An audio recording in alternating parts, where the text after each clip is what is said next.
ప్రస్తుతం తెలుగు రాష్ట్రాలతో పాటు తమిళనాడులో కూడా చర్చకు వస్తున్న పేర్లు Tamil Nadu deputy CM Udhayanidhi Stalin, AP deputy CM Pawan Kalyan.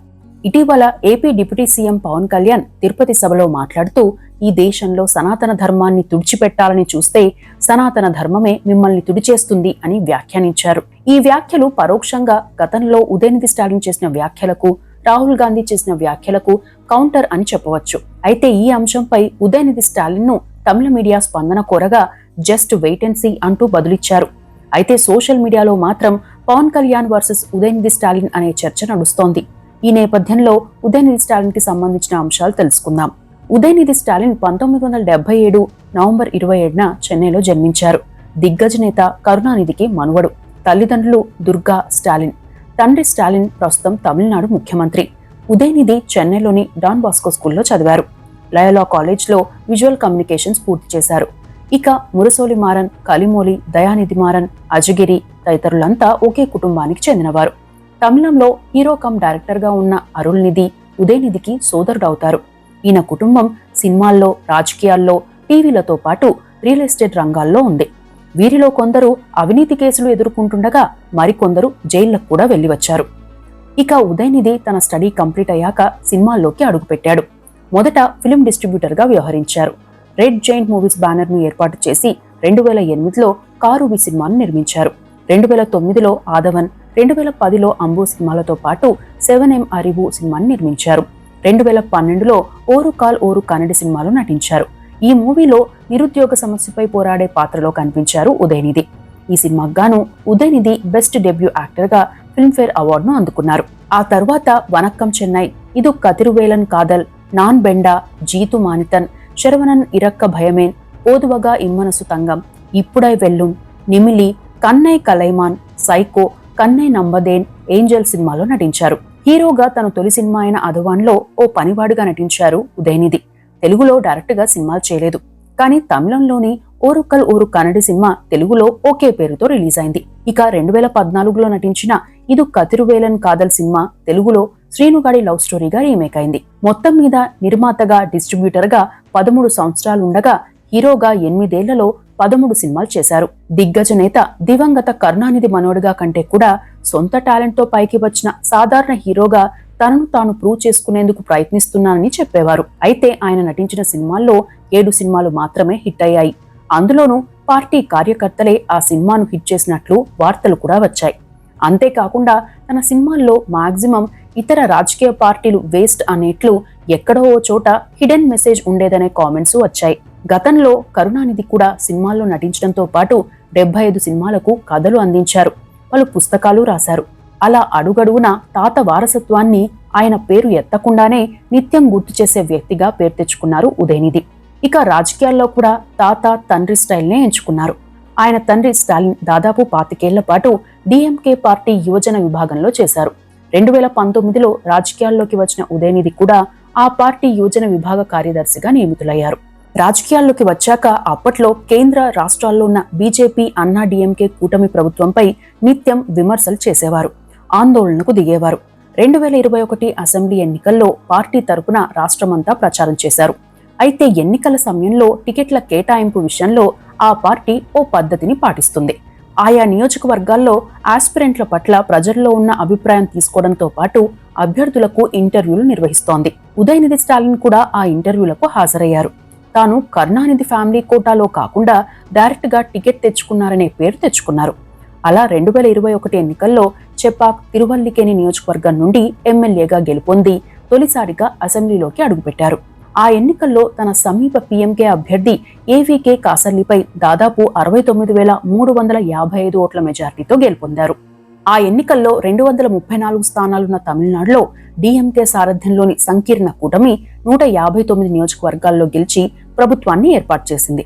అయితే ఇక్కడే మరో విషయం ఏంటంటే ఈ నియోజకవర్గానికి డిఎంకే కంచుకోటగా పేరుంది. గతంలో ఆయన తాత దివంగత కరుణానిధి ఈ నియోజకవర్గం నుండే ఎమ్మెల్యేగా ఎన్నికయ్యారు. ఇక 2021లో డిఎంకే ప్రభుత్వం అధికారంలోకి వచ్చింది. తండ్రి స్టాలిన్ సీఎం అయ్యారు. ఆ ప్రభుత్వంలో యువజన సర్వీసులు, స్పోర్ట్స్ మంత్రిగా బాధ్యతలు స్వీకరించారు ఉదయనిధి. అయితే అప్పటి వరకు అందరినీ కలుపుకొని వెళ్లిన ఉదయనిధి స్టాలిన్ ఆ తరువాతి కాలంలో తన కామెంట్లతో విమర్శలను ఎదుర్కొంటున్నారు. గతంలో మాజీ సీఎంపై అవినీతి ఆరోపణ చేయడంతో పరువు నష్టం దావాను ఎదుర్కోవాల్సి వచ్చింది. అంతేకాకుండా పెరియార్, అన్నాదురై, కరుణానిధి రాజకీయ వారసులం మేమే అనే సెంటిమెంట్ ను బలంగా తీసుకెళ్లేందుకు ప్రయత్నిస్తున్నారు. ఆ క్రమంలోనే ఆయన చేస్తున్న వ్యాఖ్యలు చర్చకు కారణమయ్యాయి, కొన్ని వివాదాస్పదమయ్యాయి కూడా. మరికొన్ని వ్యాఖ్యలు ఆయన అవకాశవాద రాజకీయాలు చేస్తున్నారనే ముద్ర వేశాయి. తమిళనాడులో ఓ మీటింగ్ లో మాట్లాడుతూ సనాతన ధర్మాన్ని మలేరియా, డెంగ్యూ, కరోనాతో పోల్చారు. దీంతో ఆయనపై దేశవ్యాప్తంగా 6 రాష్ట్రాల్లో పోలీస్ కేసులు నమోదయ్యాయి. ఆయన తల తీస్తే భారీగా బహుమతి ఇస్తామని కొన్ని సంఘాలు ప్రకటించాయి కూడా.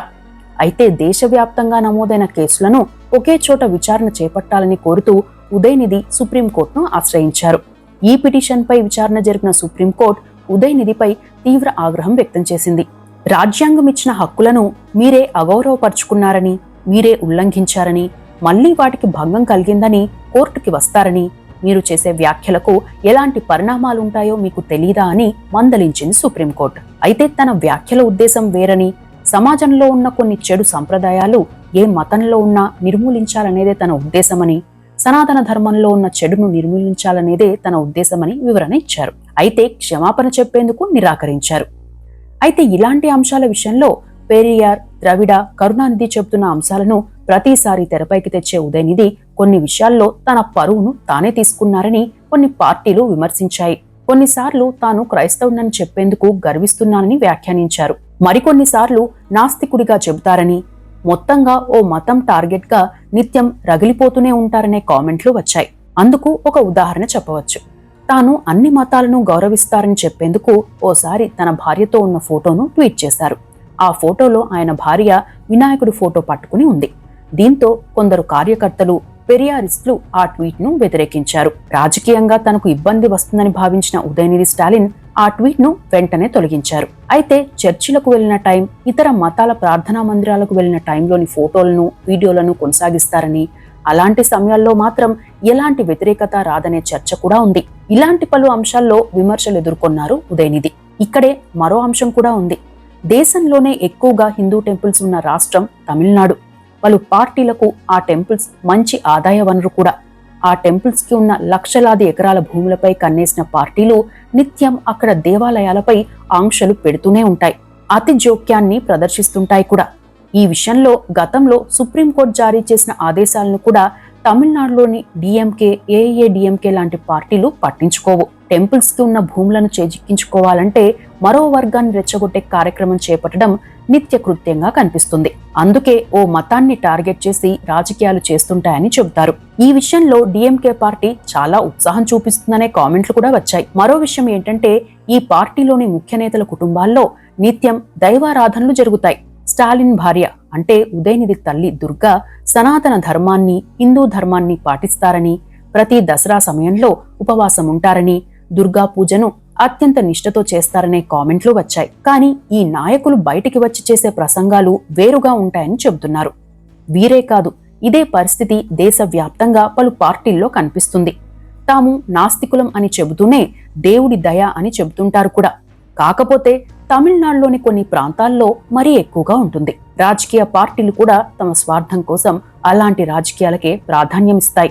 అదే సమయంలో తమ కుటుంబాల్లోని వారు అవినీతి కేసుల్లో జైలుకు వెళ్లినా, అసెంబ్లీలో మహిళల పట్ల అసభ్యంగా ప్రవర్తించిన చరిత్ర ఆ కుటుంబాల్లోని ఘన పార్టీలకు ఉన్నా అవేమీ జరగలేదన్నట్లు ఆ పార్టీల నాయకులు ప్రజల ముందు నటిస్తుంటారు. క్రమేణా ఉదయనిధి స్టాలిన్ కూడా అదే బాటలో పయనిస్తున్నారనే కామెంట్లు కూడా వస్తున్నాయి. అది ఎంతవరకు నిజమనేది తేలాల్సి ఉంది. ఇక ఉదయనిధి స్టాలిన్ ఆస్తుల విషయానికి వస్తే, తన ఎన్నికల అఫిడవిట్లో స్థిర చరాస్తులు అన్నీ కలిపి 33 కోట్ల రూపాయల ఆస్తులున్నట్లు చూపించారు. భార్య పేరుతో 1,15,00,000 విలువైన ఆస్తులున్నట్లు చూపారు. అయితే మార్కెట్ విలువ ప్రకారం చూస్తే 100 కోట్లకు పైగానే ఉంటుందని అంచనా. ఇక ఉదయనిధిపై 22కు పైగా క్రిమినల్ కేసులున్నాయి. సైదాపేట్, కల్లకురిచి, గిండి, నుంగంబాకం, తిరుక్కువేలాయి, నాగపట్నం, ఉతలం పోలీస్ స్టేషన్లలో ఈయనపై క్రిమినల్ కేసులు నమోదయ్యాయి. ఇక ఉదయనిధి ఫ్యామిలీ లైఫ్ విషయానికి వస్తే, ఉదయనిధి స్టాలిన్ భార్య పేరు కిరుతిగ. ఈమెను కృతిక అని కూడా పిలుస్తారు. ఈమె ఉదయనిధికి జూనియర్. లయలా కాలేజ్లో చదివారు. సామాజిక అంశాలపై ఉద్యమాలు చేసేవారు. ఆ క్రమంలోనే వీరి పరిచయం ప్రేమగా మారింది. 2002లో వీరి వివాహమైంది. ఈమె ఇన్బాక్స్ 1350 అనే పేరుతో మ్యాగజైన్ నడుపుతున్నారు. సినిమా నిర్మాత, డైరెక్టర్ కూడా. వనక్కం చెన్నైకి, కాళీ సినిమాలతో పాటు జీ టీవీలో వచ్చిన పేపర్ రాకెట్ వెబ్ సిరీస్ ను డైరెక్ట్ చేశారు. 2010లో ఎక్స్నోరా అనే స్వచ్ఛంద సంస్థను ఏర్పాటు చేశారు. పర్యావరణంపై అవగాహన కల్పించడంతో పాటు విద్యుత్ వాడకాన్ని తగ్గించడం, పెట్రోల్ ఉత్పత్తుల వినియోగాన్ని తగ్గించడం కోసం పలు సంస్థల సహకారంతో కార్యక్రమాలు చేపడుతున్నారు. చెన్నైలో సిఎఫ్ఎల్ బల్బుల వినియోగం కోసం 12 ఏళ్ల క్రితం పెద్ద ఎత్తున కార్యక్రమాలు చేపట్టారు. తద్వారా సాధారణ బల్బులతో పోల్చితే 70% విద్యుత్ను ఆదా చేశారు. వీరికి 2 పిల్లలున్నారు. కుమారుడి పేరు ఇంబాన్, కుమార్తె పేరు తన్మయ్. ఇంబాన్ football player. మరికొన్ని విషయాలకు వస్తే, రాబోయే కాలంలో స్టాలిన్ స్థాయిలో పవర్ఫుల్ గా ఎదుగుతాడని చెబుతున్న ఉదయనిధి మాత్రం తన దూకుడుతో, తన వ్యాఖ్యలతో పార్టీలోనే అంతర్గతంగా పలు విమర్శలు ఎదుర్కొంటున్నారు. స్టాలిన్ రాజకీయాల్లోకి రాకంటే ముందు ఎంత దూకుడుగా ఉన్నా రాజకీయాల్లోకి వచ్చాక అందర్నీ కలుపుకుని వెళ్లారని గుర్తు చేస్తున్నారు. ఇక కొంతకాలం క్రితం తన నియోజకవర్గంలో నిర్వహించిన క్రిస్మస్ వేడుక కార్యక్రమానికి హాజరైన ఉదయనిధి ఆ వేడుకలో ద్రావిడ మోడల్, పెరియార్, అన్నాదురై, కరుణానిధి చెప్పిన అంశాలపై మాట్లాడుతూ కొన్ని సంచలన వ్యాఖ్యలు చేశారు. ఆ మీటింగ్లో, నేను ఇలా చెబితే కొందరు రెచ్చిపోతారు, కానీ నేను క్రైస్తవుణ్ణి అని చెప్పుకోవడానికి గర్వపడుతున్నా. నేను క్రిస్టియన్ స్కూల్, క్రిస్టియన్ కాలేజీకి వెళ్లాను. నేను ప్రేమించి పెళ్లి చేసుకున్న స్త్రీ కూడా క్రిస్టియనే అని చెప్పారట. తరువాత కొన్నాళ్లకే మరో విధంగా మాట్లాడారు.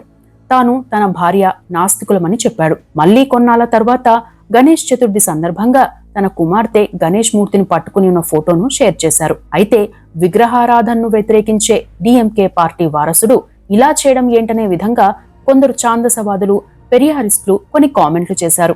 దీంతో భయపడిన ఉదయనిధి స్టాలిన్ ఆ ట్వీట్ ను డిలీట్ చేసి, నేను నా భార్య నాస్తికులమేనని ఒక ప్రకటన విడుదల చేశారు.